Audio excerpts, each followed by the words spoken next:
العليم من الشيطان الرجيم من همزه ونفخه ونفثه وأقيموا الصلاة وآتوا الزكاة واركعوا مع الراكعين وأقيموا الصلاة اور نماز قائم کرو وآتوا الزکاة اور زکوٰۃ دو ورکعوا اور رکوع کرو مع الراکعین رکوع کرنے والوں کے ساتھ۔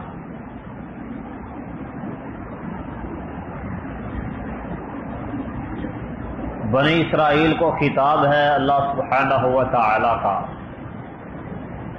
اور ان کو حکم دیا ہے کہ میری نعمتوں کو یاد کرو اور جو وعدہ کیا ہے اس وعدے کو پورا کرو، رسول اللہ صلی اللہ علیہ وسلم پر ایمان لاؤ اور ایمان لا کر نماز قائم کرو، زکوٰۃ ادا کرو اور رکوع کرنے والوں کے ساتھ مل کر رکوع کرو۔ اقیم الصلاۃ نماز قائم کرو، حکم ہے نماز قائم کرنے کا، اور نماز قائم کرنے کی 6 شرائط ہیں، 6 حقوق ہیں نماز کے، اگر وہ ادا ہوں تو نماز قائم ہوتی ہے کہ نماز بر وقت ادا کی جائے۔ اللہ تعالیٰ کا فرمان ہے ان الصلاۃ کانت علی المؤمنین کتابا موقوتا، نماز با جماعت ادا کی جائے۔ وارکعوا مع الراکعین، رکوع کرنے والوں کے ساتھ رکوع کرو۔ نبی کریم صلی اللہ علیہ وسلم فرماتے ہیں کہ میرا جی چاہتا ہے میں ایندھن جمع کرنے کا حکم دوں، جمع کیا جائے، پھر میں حکم دوں جماعت کروائی جائے، اور میں اپنے چند نوجوانوں کے ساتھ مل کر ان لوگوں کا پیچھا کروں جو نماز با جماعت میں شریک نہیں ہوتے، میں ان کے گھر جلا ڈالوں۔ اسی طرح رسول اللہ صلی اللہ علیہ وسلم کا فرمان ہے کہ اللہ تعالیٰ مسلمان مرد کی نماز گھر میں جو ادا کرے قبول نہیں فرماتا، الا کہ کوئی عذر ہو، بیماری ہے بندہ مسجد میں پہنچ نہیں سکتا، یا خوف ہے دشمن کا، ڈر ہے مسجد گیا تو قتل ہو جائے گا، یا کوئی عذر جسم کا کوئی حصہ تلف ہو جائے گا،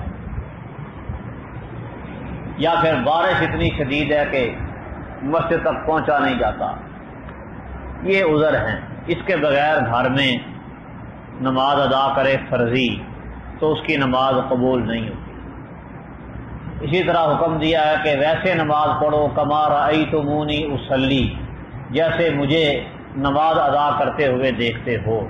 سنت کے مطابق نماز ادا کرنا یہ بھی نماز قائم کرنے کا حصہ ہے، اور جماعت کے دوران صفوں کو ملانا درست کرنا یہ بھی نماز قائم کرنے کا حصہ ہے۔ نبی صلی اللہ علیہ وسلم نے حکم دیا ہے اقیموا صفوفکم فإن تسویۃ الصفوف من اقامۃ الصلاۃ، صفوں کو برابر کرنا نماز قائم کرنے کا حصہ ہے۔ پھر اسی طرح نماز پر مواظبت، دوام اور ہمیشگی اختیار کرنا یہ بھی اقامت صلاۃ کا حصہ ہے کہ نماز پر دوام اختیار کیا جائے، 5 نمازیں با جماعت بر وقت مسجد میں آ کے ادا کی جائیں، کوئی ایک نماز بھی نہ چھوڑی جائے، نہ ترک کی جائے۔ ارکان کی تعدیل، اطمینان اور سکون کے ساتھ نماز ادا کرنا یہ بھی نماز قائم کرنے کا حصہ ہے۔ اگر نماز میں اطمینان نہیں ہوگا تو پھر وہ نماز ہی نہیں۔ نبی صلی اللہ علیہ وسلم نے اس آدمی کو بھی 3 مرتبہ کہا تھا ارجع فصلی فإنک لم تصلی، جا کے نماز پڑھ، تو نے نماز نہیں پڑھی تو تھی اس نے نماز، لیکن اس کی نماز میں اطمینان نہیں تھا، تو آپ نے فرما دیا تو نے نماز پڑھی کوئی نہیں۔ تو یہ اقامت صلاۃ کی شرائط ہیں۔ وآتوا الزکاۃ اور زکوٰۃ دو، زکوٰۃ کا نصاب شریعت نے مقرر کیا ہے، اس کے مطابق زکوٰۃ ادا کی جائے گی۔ چاندی 52.5 تولے اگر کسی کے پاس ہو 52.5 تولہ چاندی یا اس سے زائد، پھر اس پر زکوٰۃ ہے 2.5%، 40واں حصہ۔ اور سونا 7.5 تولے ہو تو اس پر زکوٰۃ ہوگی 7.5 تولے سے زائد جتنا بھی ہو 2.5% کے حساب سے اس پر زکوٰۃ ہو۔ ہمارے دور میں یہ پیپر کرنسی ہے یا ڈیجٹ کرنسی آج کل شروع ہو گئی ہے۔ کرنسی کی تمام تر صورتیں چاندی کے حساب سے ان کا حساب کتاب لگا لیں۔ 52.5 تولہ چاندی کی قیمت کسی کے پاس موجود ہے تو اس پر زکوٰۃ ادا کرنا فرض ہو جائے گی۔ اور اس کے لیے حولانِ حول شرط ہے کہ پورا سال بندے کے پاس کم از کم اتنی رقم موجود رہے، پھر اس پر زکوٰۃ فرض ہوگی۔ اور اگر مثال کے طور پہ ایک آدمی کو تنخواہ ملتی ہے 50-60 ہزار روپیہ مہینہ، وہ مہینے میں خرچ ہو جاتی ہے، مہینے کے آغاز میں ہوتے ہیں پیسے اور اختتام میں فارغ، اس پر کوئی زکوٰۃ نہیں۔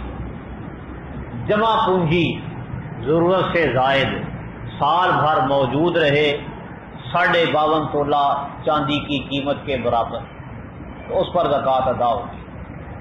پھر جو قرض آپ نے لوگوں کو دیا ہوا ہے اسے اپنے جمع شدہ مال میں جمع کر لیں، اور جو قرض آپ نے لوگوں کا ادا کرنا ہے اس کو منفی کر دیں، تفریق کر دیں، جو باقی بچے اس کے اوپر زکوٰۃ ادا ہو۔ اسی طرح جانوروں کی بھی زکوٰۃ کا نصاب شریعت نے مقرر کیا ہے۔ 40 بکریاں ہوں تو 1 بکری زکوٰۃ ہوتی ہے، 120 تک، 120 سے اوپر ہو جائیں 200 تک 2 بکریاں، اس کے بعد ہر 100 پر 1 بکری۔ اسی طرح اونٹوں کی زکوٰۃ بھی مقرر کی ہے، گایوں کی زکوٰۃ بھی مقرر کی ہے، جانوروں کی۔ ایسے ہی زمین کی پیداوار، اناج، غلہ، چارہ، جو کچھ بھی زمین سے پیدا ہوتا نکلتا ہے، اگر پیداوار 16.5 من یا اس سے زائد ہو تو پھر 10واں یا 20واں حصہ زکوٰۃ ہے۔ اگر زمین بارانی ہے، بارش کے پانی سے سیراب ہوتی ہے، یا دریاؤں کے کناروں پر وہ نمی والی زمین ہوتی ہے، اس کو پانی لگانے کی ضرورت نہیں ہوتی، پھر اس کے اوپر 10واں حصہ ہے۔ اور جس کو پانی خود لگانا پڑتا ہے خرید کر یا ٹیوب ویل وغیرہ کے ذریعے، تو اس پر نصف العشر یعنی 20واں حصہ، 10ویں حصے کا آدھا 20واں حصہ۔ یہ 20واں حصہ 10ویں سے آدھا ہوتا ہے، ویسے 10 20 کا آدھا ہے، لیکن 20واں حصہ یہ 10ویں حصے سے نصف ہے۔ کچھ لوگ کہتے ہیں جی وہ فصل پیدا ہوئی ہے تو اس پیداوار پہ زکوٰۃ کیسے ادا کریں؟ جو خرچہ آیا وہ نکال کے عشر دیں یا خرچے سمیت ہی؟ خرچہ اللہ تعالیٰ نے نکال دیا ہے۔ جو زمین بارانی پانی سے، بارش کے پانی سے سیراب ہوتی ہے، اس کے اوپر خرچے نہیں آتے۔ ایک تو پانی کا خرچہ نہیں آتا، اور دوسرا ویسے اس کے اوپر کھادوں اور سپریوں کا خرچہ بھی نہیں آتا، اور فصل بھی نسبتاً زیادہ بہتر ہوتی ہے۔ یہ اللہ تعالیٰ نے اس پانی میں خاصا رکھا ہے۔ اور جو پانی خرید کر لگاتے ہیں ان کو اور بھی کئی ٹنٹے کرنے پڑتے ہیں، ٹیوب ویل کا پانی جس فصل کو لگتا ہے، تو اسی لیے اللہ تعالیٰ نے زکوٰۃ آدھی معاف کر دی ہے خرچوں کی وجہ سے، کہ اس پر نصف العشر 20واں حصہ ادا کیا جائے گا۔ اور زمین سے پیدا ہونے والی تمام تر اجناس پر زکوٰۃ ہے، چاہے سبزیاں ہوں، چاہے پھل ہوں، چاہے چارہ ہو، چاہے گندم، کپاس، چاول، جو بھی جنس زمین سے پیدا ہوتی ہے، جب اس کی پیداوار 16.25 من یعنی 15 من اور 30 کلو یا اس سے زائد ہو تو اس پر زکوٰۃ فرض ہو جائے گی، اس کا عشر یا نصف العشر ادا کرنا ہوگا۔ ایک روایت آتی ہے لیس فی الخضراوات صدقہ، کہ خضراوات میں سبزیوں میں صدقہ نہیں، زکوٰۃ نہیں، لیکن وہ روایت کمزور ہے، پایا ثبوت کو نہیں پہنچتی۔ پھر اسی طرح زکوٰۃ ادا کرنے کا اصل مقصد ہے غربت کا خاتمہ، یہ مقصود ہے زکوٰۃ میں۔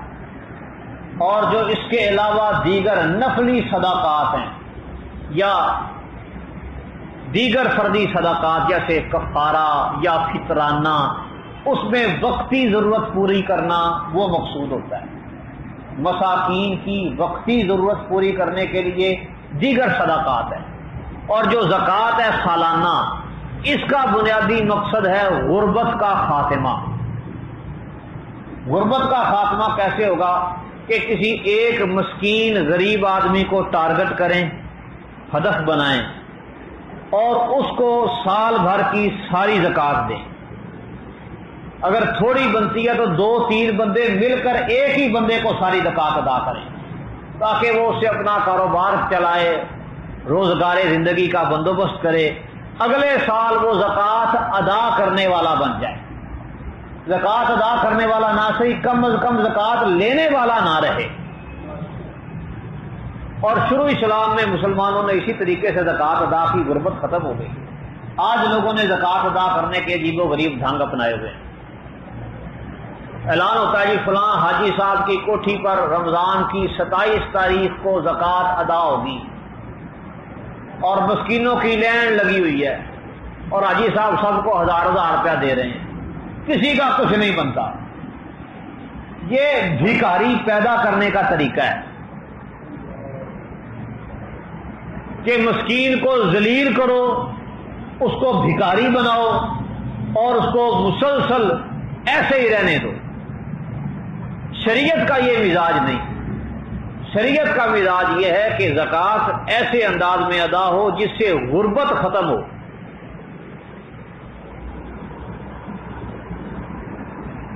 اسی طرح کئی لوگ وہ سال بھر میں تھوڑے پیسے خرچ کرتے رہتے ہیں، نکالتے رہتے ہیں، سال کے اخیر میں ٹوٹل کر لیتے، جی میری اتنی زکوٰۃ بنتی تھی، اتنی ادا ہو گئی، اتنی رہ گئی۔ یہ بھی تماشا بنایا ہوا ہے زکوٰۃ کی ادائیگی کا، یہ کوئی طریقہ نہیں۔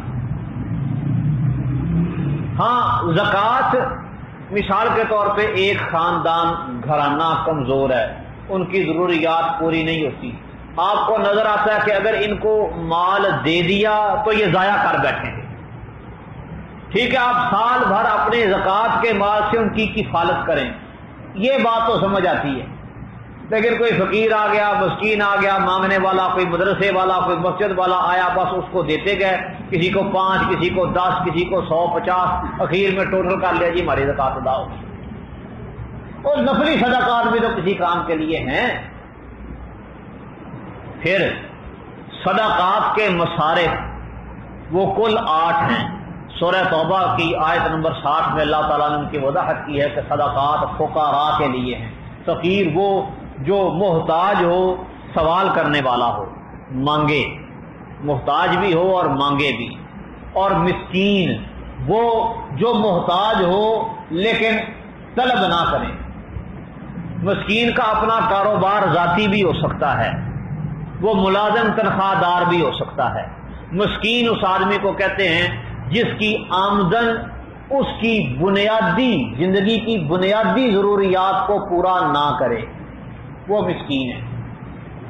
بنیادی ضروریات ہیں صحت، خوراک، لباس، رہائش، یہ بنیادی ضروریات ہیں۔ اس کی آمدن سے اسراف و تبذیر کے بغیر یہ ضروریات پوری نہ ہوں، وہ بندہ مسکین ہے۔ مثال کے طور پہ آج کے دور میں کوئی آدمی کارخانے میں کہیں ملازم ہے، 12-15 ہزار روپے اس کی تنخواہ ہے، اور گھر کے 7-8 افراد ہیں، یہ بندہ مسکین ہے۔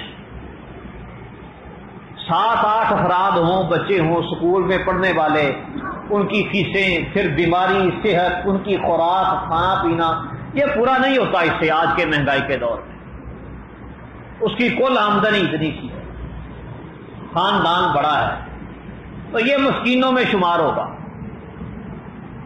اس کے اوپر زکوٰۃ لگتی ہے. اللہ سبحانہ و تعالی نے سورہ کہف میں ذکر کیا ہے، اما السفینۃ فکانت لمساکین یعملون فی البحر، وہ کشتی جس کو خاضر علیہ الصلوۃ والسلام نے سوراخ کر کے عیبدار کر دیا تھا، تو اس کے بارے میں انہوں نے وضاحت کی کہ یہ کشتی جو تھی یہ مسکینوں کی تھی، جو مسکین یہ کشتی چلاتے تھے سمندر میں. فَأَرَدْتُ أَنْ أَعِيبَهَا، میں نے اس کو عیبدار کر دیا. کیوں کہ اس پار ایک بادشاہ ہے، یأخذ کل سفینۃ غصبا، وہ ہر کشتی کو غصب کر لیتا ہے. ابن عباس رضی اللہ تعالیٰ عنہ کی قرأت میں ہے یأخذ کل سفینۃ صالحۃ غصبا، جو کشتی صحیح سلامت ہوتی اس کو وہ غصب کر لیتا. اس لیے میں نے اس کو صحیح سلامت نہیں رہنے دیا، عیبدار کر دیا تاکہ کشتی بچ جائے، ان کا کاروبار چلتا رہے. اور کاروبار کر رہے ہیں، کشتی کے مالک ہیں. اور کیا کہا، اما السفینۃ فکانت لمساکین، یہ مسکینوں کی ہے، کشتی کے مالک ہونے کے باوجود مسکین، یعنی وہ بندہ جس کی آمدن اس کی زندگی کی بنیادی ضروریات پوری نہ کرے وہ مسکین ہے. یحسبهم الجاہل اغنیاء،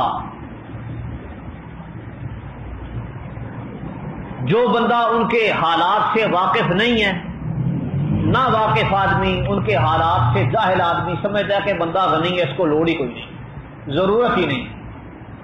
تعرفهم بسیماہم، آپ ان کو ان کی نشانیوں سے پہچان لیں گے. لا یسألون الناس الحافا، وہ لوگوں سے چمٹ کر سوال نہیں کرتے، مانگتے نہیں. یہ مسکینوں کی صفات ہے. والعاملین علیہا، تیسرا گروہ عاملین کا، یعنی جو صدقے زکوٰۃ کے مال کو جمع کر کے فقراء مساکین تک پہنچاتے ہیں، ان کو بھی صدقے زکوٰۃ کے مال میں سے تنخواہیں دی جا سکتی ہیں.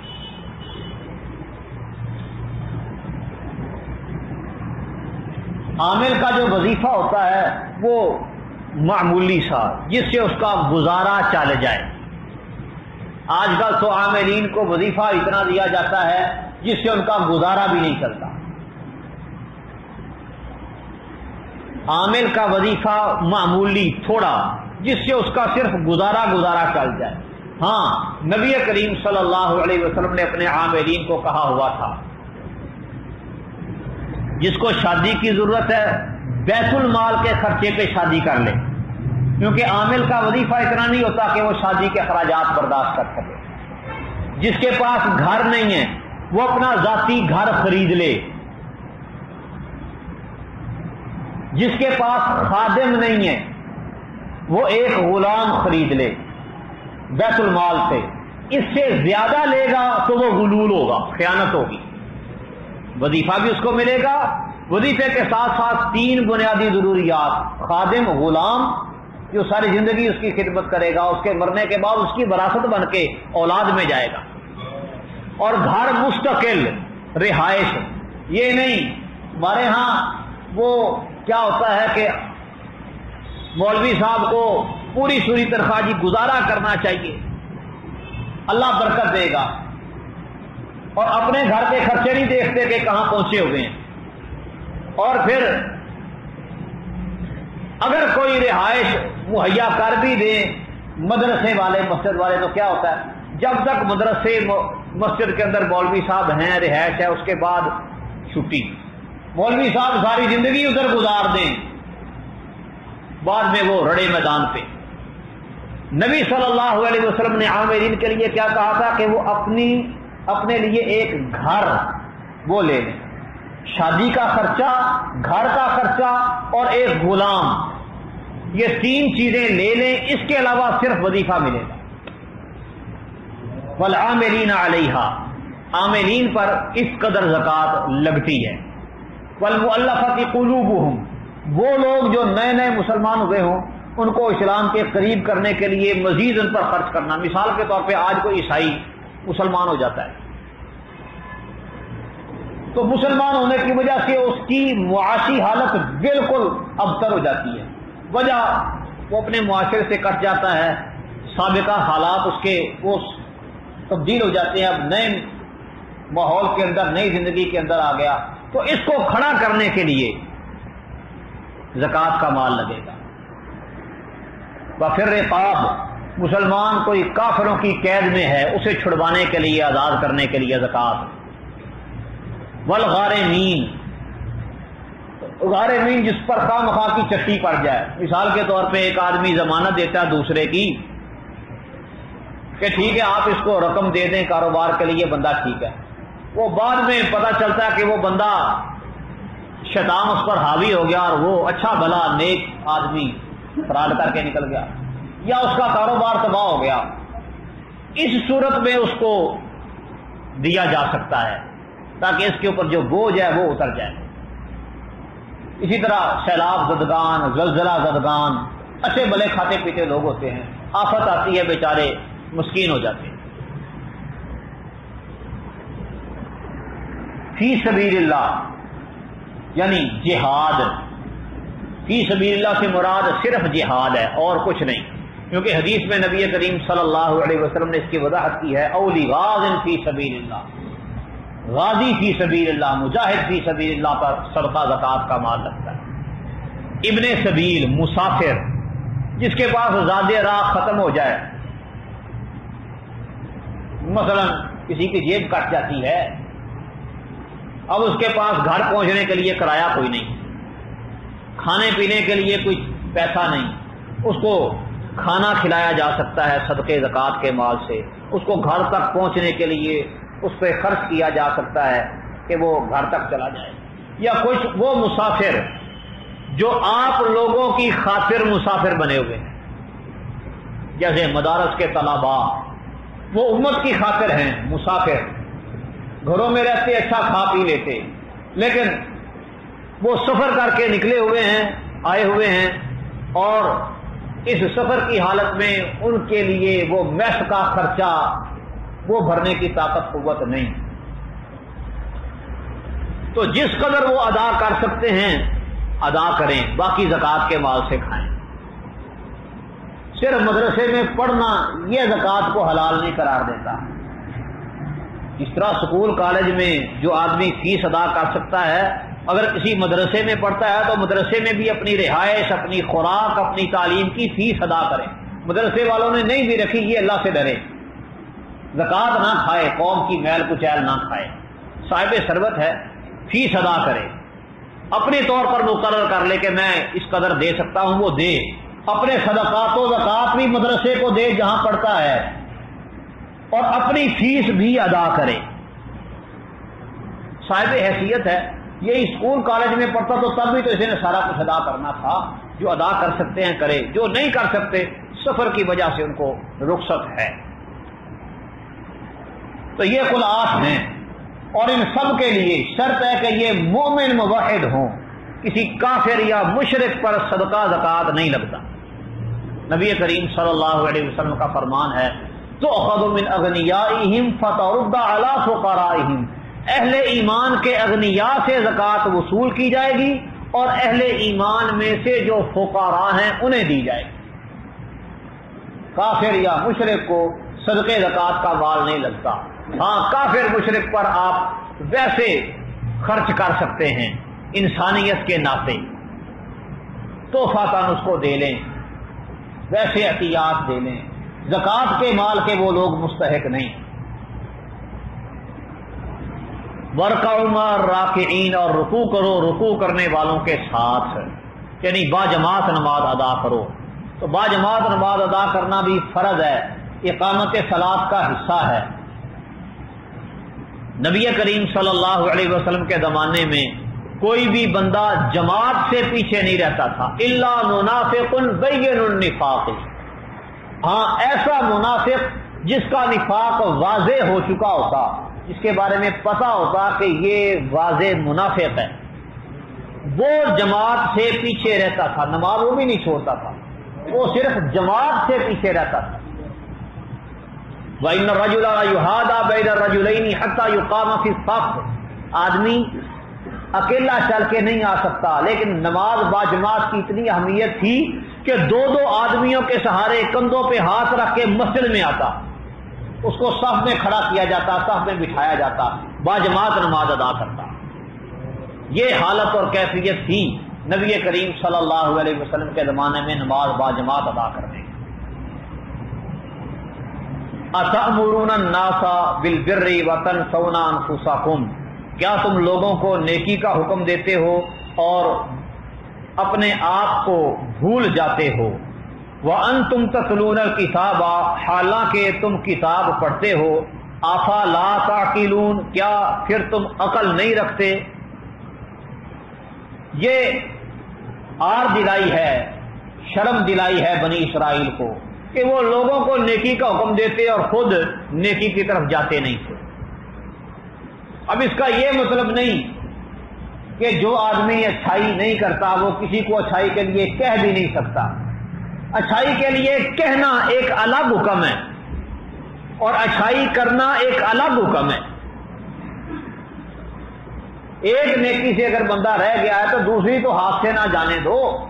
ہمارے معاشرے میں کہتا خود تو یہ کام نے کیا، آگے سے مجھے کہتا ہے۔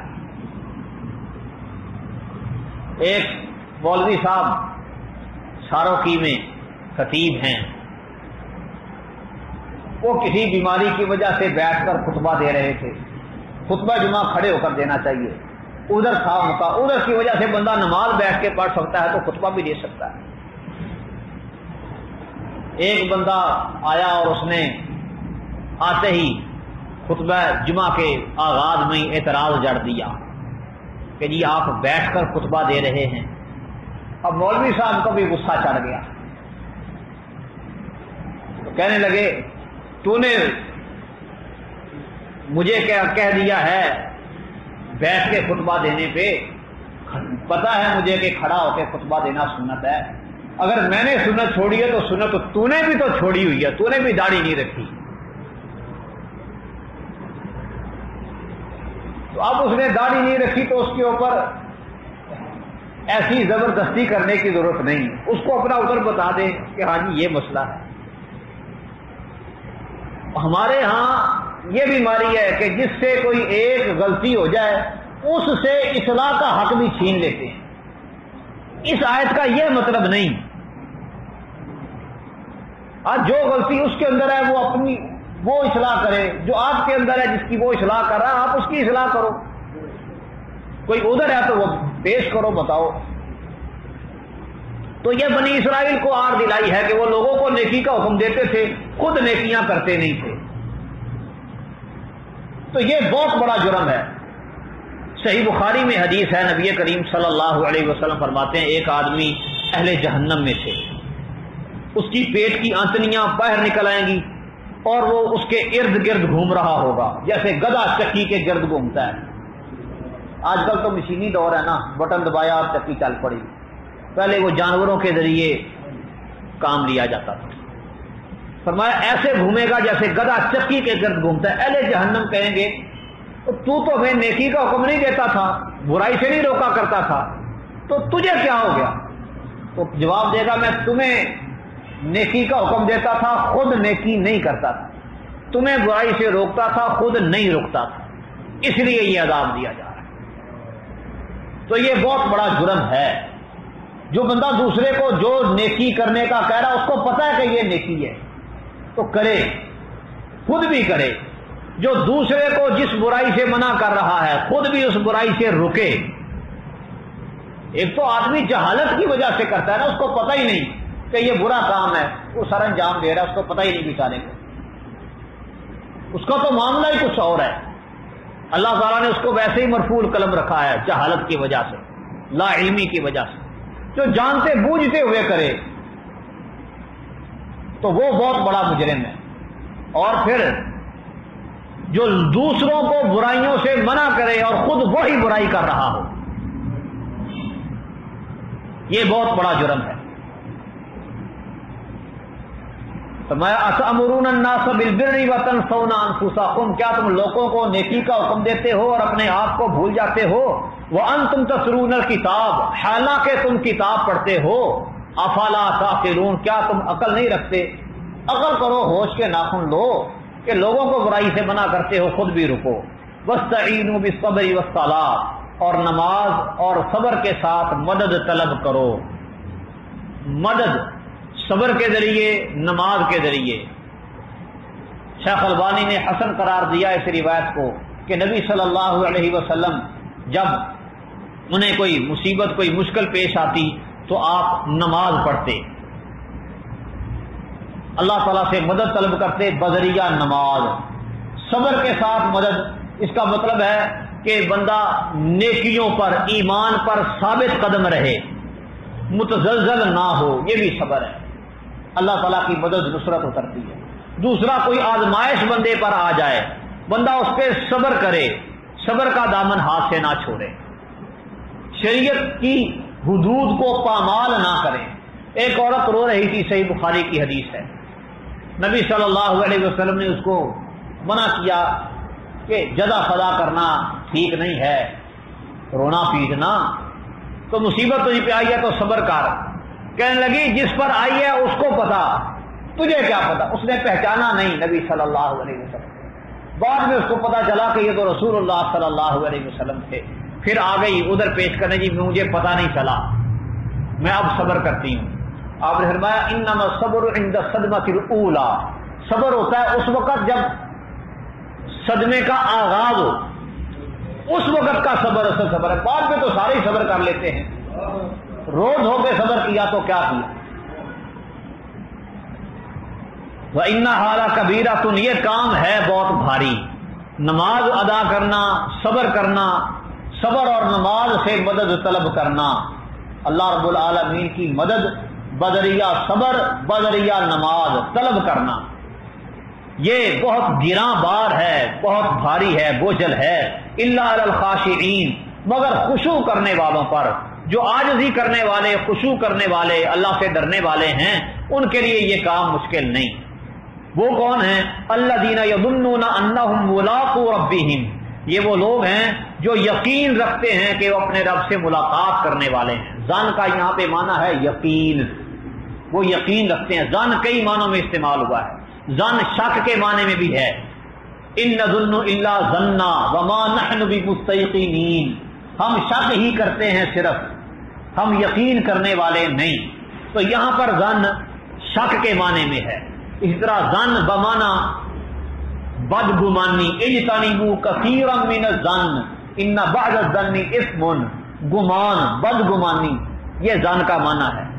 ظن کا معنی باطل بھی ہے، ان الظن لا یغنی من الحق شیئا، ظن حق کے مقابلے میں کچھ بھی نہیں۔ تو ظن مختلف معنوں میں استعمال ہوتا ہے۔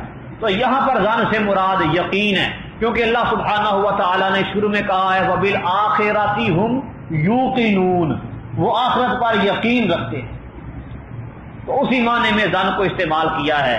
الذین یظنون انہم ملاقو ربہم، یہ وہ لوگ ہیں جو یقین رکھتے ہیں کہ وہ اپنے رب سے ملاقات کرنے والے ہیں، وانہم الیہ راجعون، اور وہ اسی کی طرف لوٹ کر جانے والے ہیں، یعنی آخرت پر، رجعت الی اللہ پر ان کا یقین اور ایمان ہوتا ہے، تو وہ اس وجہ سے خشوع اختیار کرتے ہیں، ڈرتے ہیں۔ اور یہ حقیقت ہے کہ آخرت کا عقیدہ جس بندے کا پختہ ہو، جس کو یہ یقین ہو کہ میں نے اللہ کے سامنے کھڑے ہو کر حساب کتاب دینا ہے، قیامت قائم ہونی ہے، مجھے میرے ہر عمل کا بدلہ صلہ ملے گا، وہ ہمیشہ اللہ کے سامنے عاجزی اختیار کرنے والا ہوتا ہے، وہ گناہوں سے بچتا ہے، اللہ سے ڈرتا ہے۔ اور آخرت کا یقین ہی جس کو نہ ہو، پھر اس کے اندر خشوع نہیں ہوتا۔ اللہ تعالیٰ سمجھنے، عمل کرنے کی توفیق دے۔ وما علیہ الا البلاغ۔